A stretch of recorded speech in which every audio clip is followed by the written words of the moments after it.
Bonjour, je m'appelle François Gauthier, je suis journaliste et écrivain. J'ai été le correspondant du Figaro en Asie du Sud pendant 10 ans.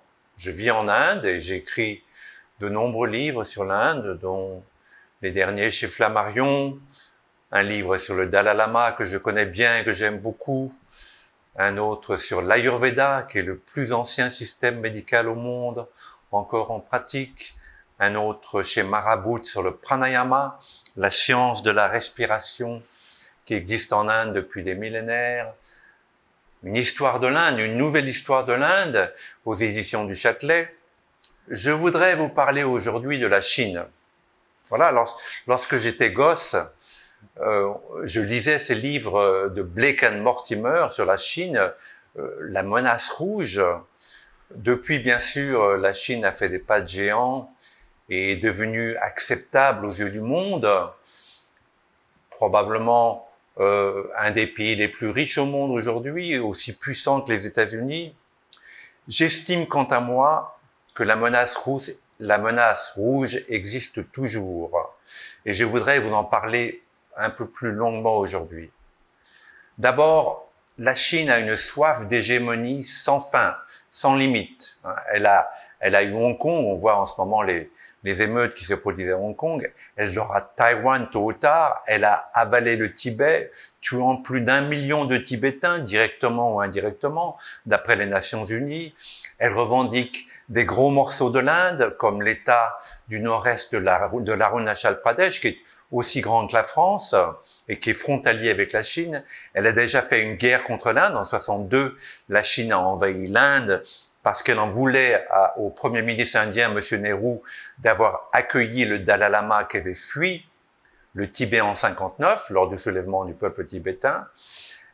Elle est en train de construire une nouvelle route de la soie. Vous connaissez l'ancienne route de la soie, qui était une route commerciale, sans danger et tout à fait justifiable. Aujourd'hui, la Chine est en train de tracer à coups de milliards de dollars une route de la soie à travers le Cachemire pakistanais et qui descend jusqu'au Pakistan dans le port en eau profonde de Gwadar. Et de là, toutes les denrées chinoises, tous les produits chinois vont s'écouler vers l'Occident, vont envahir l'Occident à bon marché.